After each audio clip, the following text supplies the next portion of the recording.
Hello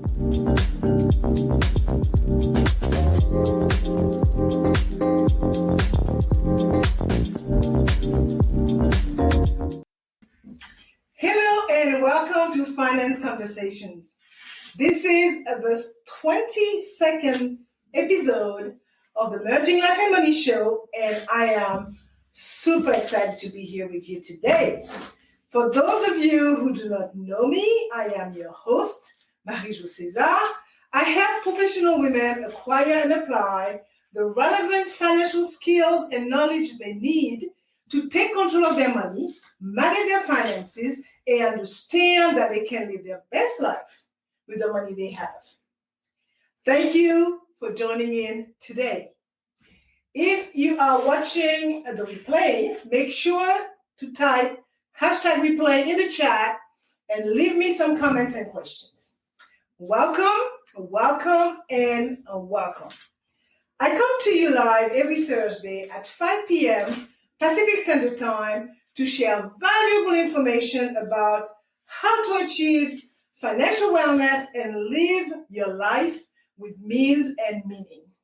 Today's show is actually the 8th episode of a new series titled The Scoop on Women and Money. I will be talking about the common traits between the best of the best athletes in the world and financially successful women. So grab a pen and a notebook, as you might want to take some notes to discuss them further with family members, friends, colleagues, whomever you want to, because it is all about sharing values that could benefit others. So if you have any comments or questions, make sure to put them in the chat, and I would be happy to answer them. And if you want to talk to me directly, I will share my contact information a little later in the show. So, as you know, for my regular visitors, listeners, I should say, the main objective of the Merging Life and Money Show and my super strong why, WHY, is to empower as many women as possible with what I know about money and finance. Okay, so let us begin. The 32nd Olympic Games started on Friday last week, 23rd of July, yeah. And I found it quite fitting to refer to the Games simply because as women, I should say as individuals, we can learn and be inspired by those great athletes when it comes to winning at money. Your financial journey is unique, okay? Your goals are as well. So when you recognize the type of relationship you have with money, a positive mindset will lead you to positive changes in more than just your financial life. So to give today's show some context, being a former athlete myself, believe it or not, I used to be a discus thrower in my younger days, I can certainly attest to the benefits I got and continue to draw from the positive aspects of sports that help shape my financial journey. So when you think of the best athlete in the world across different sports, it is easy to imagine them having very different recipes for success. In my opinion, there are some surprisingly consistent similarities and behaviors between athlete super achievers and anyone intentionally attempting to achieve financial freedom. It is a lot more than just sheer talents, I'll tell you that. Lots of work. So today I will focus on 3 points: mindset and optimism, confidence and self-belief, goal setting and focus.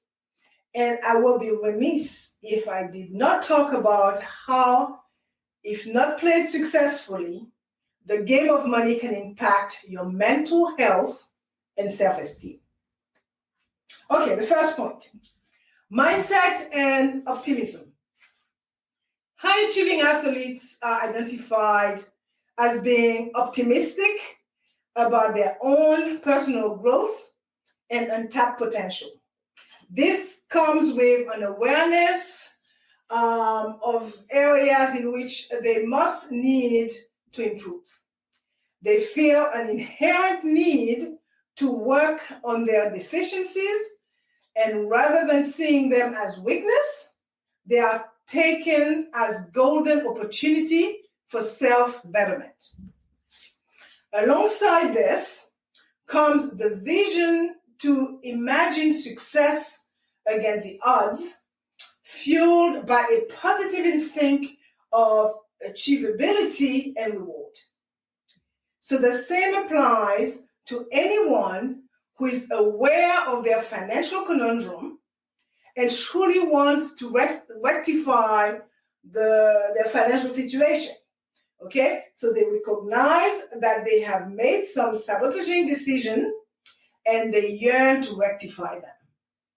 They will then take that opportunity to forgive themselves, do some honest introspection, and recognize their limiting beliefs. So how would they do that? By thinking positively and defining their purpose in life. At the end of the day, it is all about knowing your why, your WHY. Think positive, okay? Because a positively thinking person is not a dreamer. Instead, a positively thinking person recognizes that problems are opportunities to grow, okay? They would rid themselves of the limiting beliefs that are stopping them, and they will stop talking and start acting. As you know, life does not always give you what you want, but it surely gives you what you expect. So do you expect success, or do you spend most of your time worrying about failure? Pelé, who is a Brazilian, I would say the Brazilian soccer god, summed it up quite eloquently by saying, the more difficult the victory, the greater the happiness in winning. So without the right mindset around your financial well-being, no amount of planning or execution can improve your current financial situation. So having a pessimistic mindset around money management and financial planning can lead to a poor financial life. So having a more optimistic mindset does not necessarily mean good thing will happen overnight. Okay, it just means that you will be more likely to take the necessary action to achieve what you want and lead to productive behaviors in a positive relationship with money. An important part of a healthy financial mindset involves being honest with who you really are. You are all impulsive, emotional, and messy at times. So developing an overly restrictive budget that would allow for that, well, I would say that would not allow for the occasional impulse will derail your effort toward financial improvement. So remember that while you cannot control certain things, like when the market takes a downturn, you surely can control your mindset and the strategies you trust to make the best decisions for your future. It is especially important to stay the course and maintain your focus on the positive outcomes of your goals in the beginning of your financial journey. Figure out what steps you need to take to keep yourself motivated for the next 1, 5, 10, or even 20 years. Okay? Your target will always be moving, but if you keep yourself motivated and keep your ultimate goal in mind, you can stay on the right path toward the target. As you know, financial freedom is achieved through your own mindset and your commitment to accountability with your progress and your goals. Do not forget that. Now let's look at the point number 2, confidence and self-belief. So what are beliefs concerning personal finance? Do not let your fears frustrate you, limit you, or paralyze you. Your thoughts depend on your beliefs about life.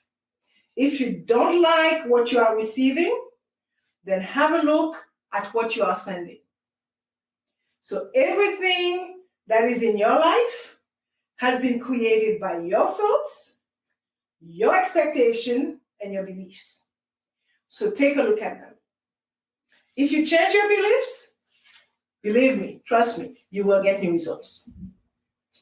I can tell you that the greater an athlete confidence, the more willing they are to keep trying, even when failing. Okay? So it's always hopes there. I mean, when I used to throw the discus, I had 6 tries. Okay? And sometime, I would jump out of the circle 3 times out of 3, and I only have 3 left. But guess what? I kept on going because I had to get a good shot at it. So as I mentioned in previous show, financial confidence matters. Your relationship with money will impact how you behave with your money. That means that the more confident you feel about managing your money, the better you will be at it.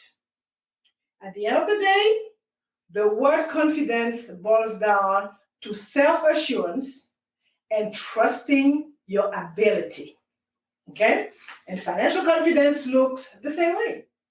Trusting that your finances are going to support you going forward. So here are a few things that my experience with money has shown me along the way. I know for sure that emotion play a much bigger role in money than you might think. Okay? Your family history impacts how you behave with money. That's for sure.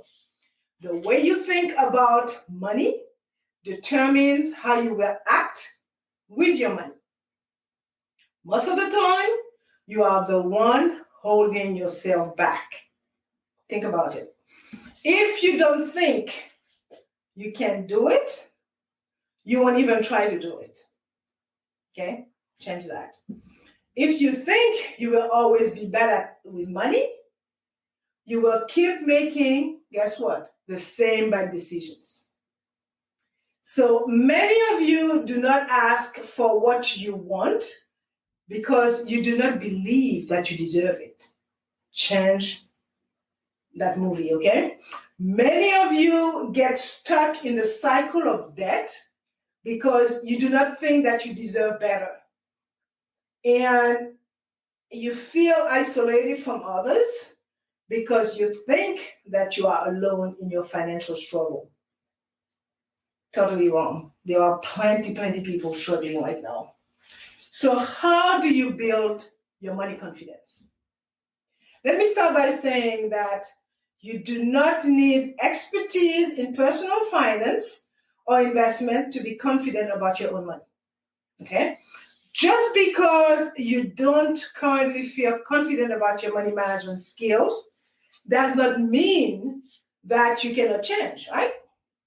Okay, I am a firm believer that in changing your mindset, you will make long-lasting changes in your life. Okay, it is a process that does not happen overnight, but it has to be intentional. It has to be consistent.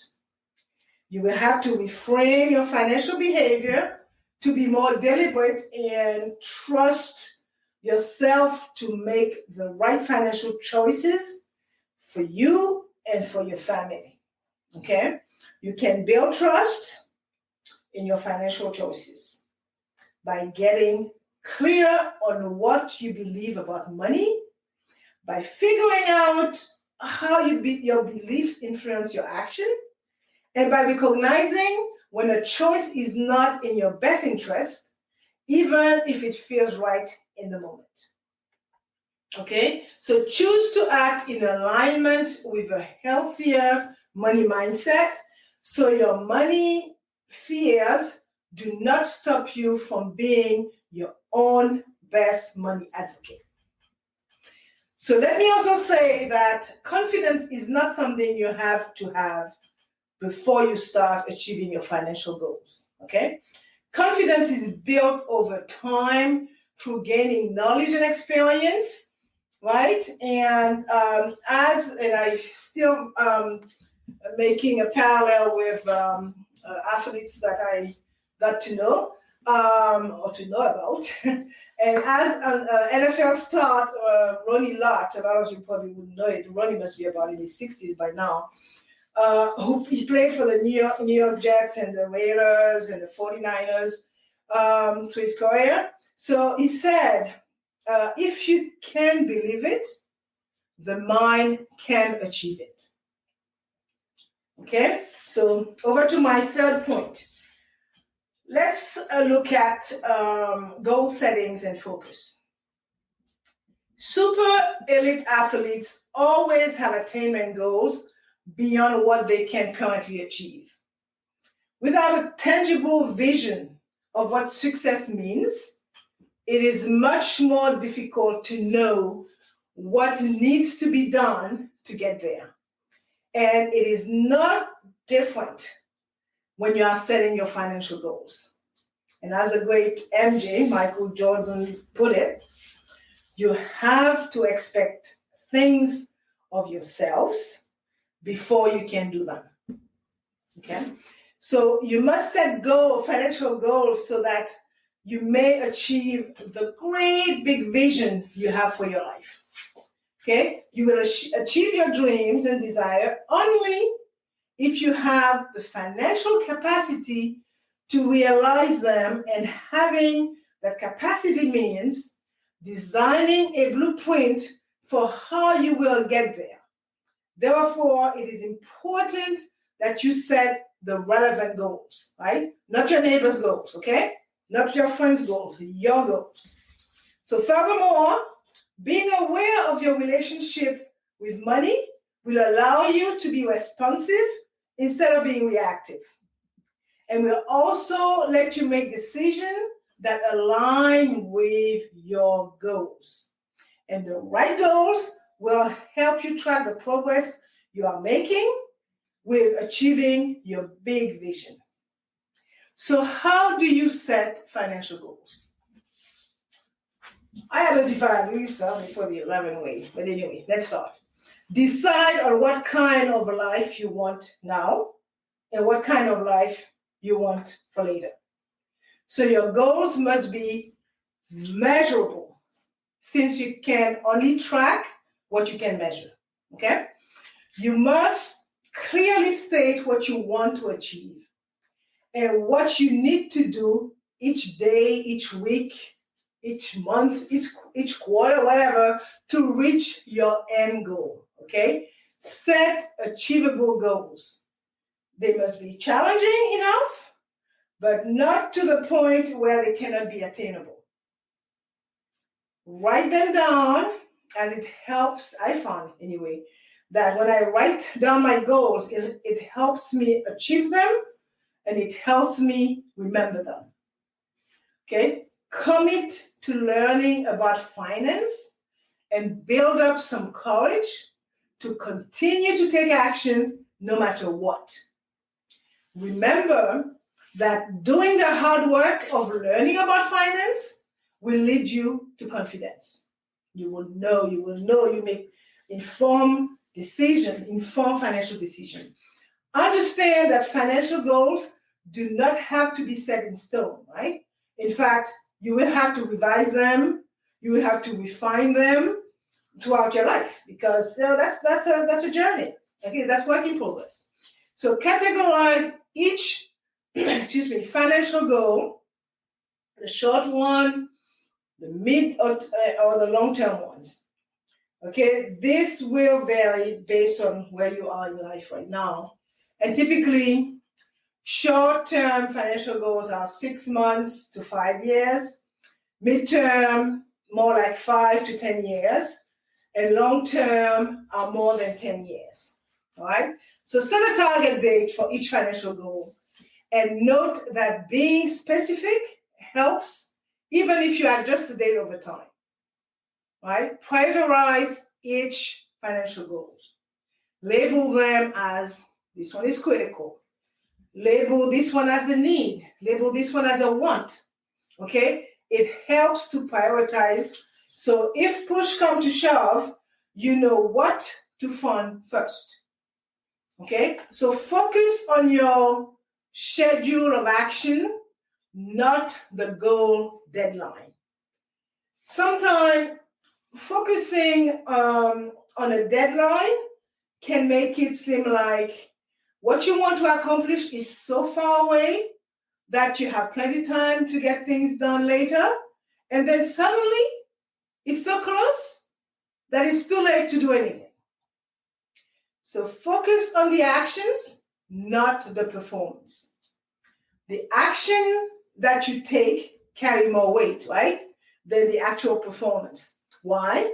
Because the performance might not always be perfect, but the actions you take consistently, like budgeting, saving money on a schedule, making regular and consistent payment towards your credit card debt, will help you get better each time and improve your overall performance. So these two things can make all the difference when it comes to making those goals you have set super easy to accomplish. All right. As I mentioned earlier, I will touch on an important point that too often we choose to ignore.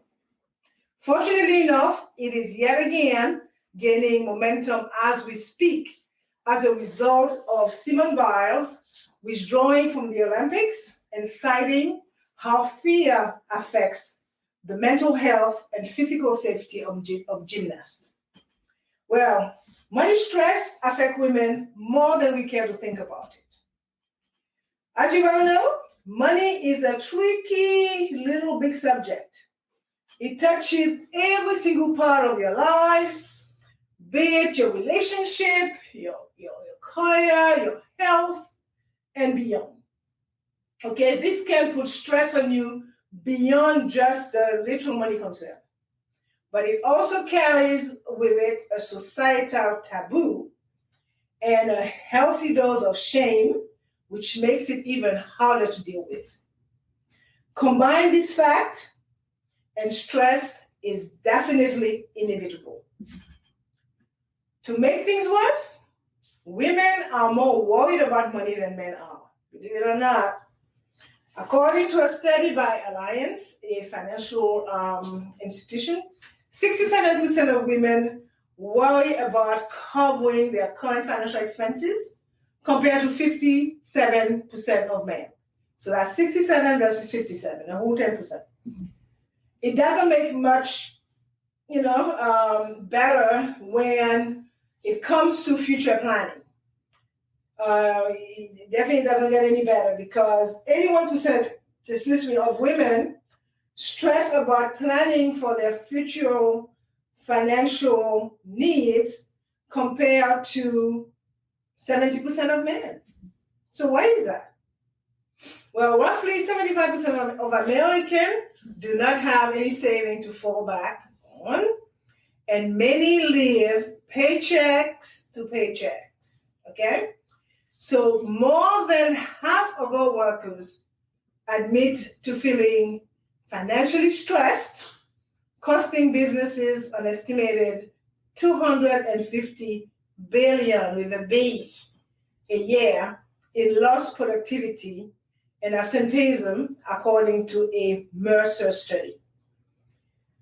Women make up 57% of the workforce in the United States, but they are paid a median salary that is about 81% of what their male counterpart are paid.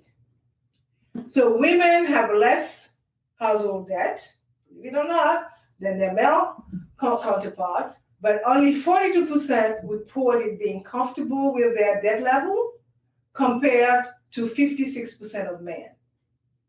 Right? Women are less prepared for retirement saving, and an average of only maybe $165,000 compared to their male counterpart who have an average of $250,000 saved. However, both men and women expect to retire around the same age.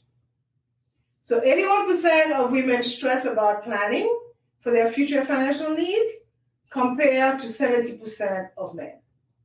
So what does all this stress lead to? It leads to unhealthy behaviors.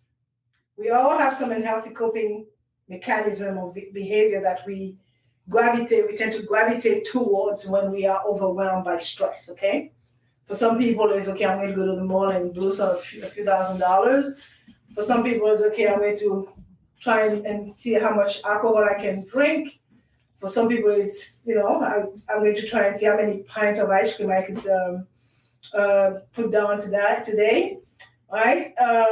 That stress also could lead to lack of self-care, because when you're stressed, right, you also tend to readily give up the thing that makes you feel better, okay? And it is difficult to continue to take care of yourself when you're having money trouble, okay? No more money for the spa, the thing that the feel-good stuff, right? Stress leads to insomnia as well. There's a reason the saying losing sleep exists. So when you're stressed out, you have more trouble sleeping. There's too much on your mind, okay, to slow down. So calm down and get some rest, because lack of sleep, makes you more stressed and can lead to what? Sickness, okay, illness. And illness is another stress byproduct, as I say. So stress can cause or exacerbate many different illnesses that you could have already, like anxiety, depression, digestive problem, what they call that, irritable bowel syndrome. I see the ad on TV all the time. Headaches, heart diseases, memory and concentration impairment, and the big one, weight gain or potentially weight loss as well. So not only does illness negatively affect your lives, but it can cause added financial problem in the form of what? Doctor's bill, missing work, and big prescription bills as well.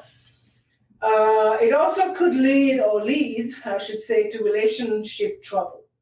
Money problem and stress can lead to relationship problem, without a doubt. In fact, money is one of the top causes of relationship discord. Okay, that's the second cause for divorce after infidelity. To make matters worse, divorce is an expensive thing to go through. Been there. Lots of people end up going into debt because of their divorce. So needless to say that if not dealt with, this stress can become a vicious cycle. Okay, so you just go through the cycle and you, as they say, rinse and repeat. All right, so enough said for today. All right, so I'm going to wind down some and sum it up. Today I talk about mindset and optimism, confidence and self-belief, goals and focus, and I touch a little bit on mental illness or stress. Before I forget, let me share my contact information. You can reach me by sending me an email at mj@marijocaesar.com or by sending me a direct message via Messenger. I'm going to leave you with these last thoughts, okay? Promise, after that I'll get off the soapbox. The more you understand about your own finances, the more in control you will feel. Okay, that control will then lead to confidence. You don't have to become a completely different person in order to be more confident about your money, okay? You just have to start implementing small changes over time. So remember that excuse me here, my phone was, I feel like turn it off, okay? Where was I? Remember that financial confidence has to include a strong sense of your worth and value so that you don't miss out on using your money to get what you really want out of life and feeling like you are capable of managing and growing your own money. Furthermore, no one is born knowing how to make the kinds of financial decisions that will ensure a bright future, okay? We don't have a personal chip in our head when we are born. So commit to learning and adjust when necessary while staying focused on your goals. Once you start to succeed and move towards your goals, your confidence will improve even more. And of course, there will be failures along the way. There will be failures and setbacks, okay? And using them as learning experiences is critical. Right, so that's it for me. As you know, I like to end the show with a quote. And today I selected one from none other but Wilma Rudolph. I could tell my age, right? And it reads, "Never underestimate the power of dreams and the influence of the human spirit. We are all the same in this notion. The potential for greatness lives within each of us."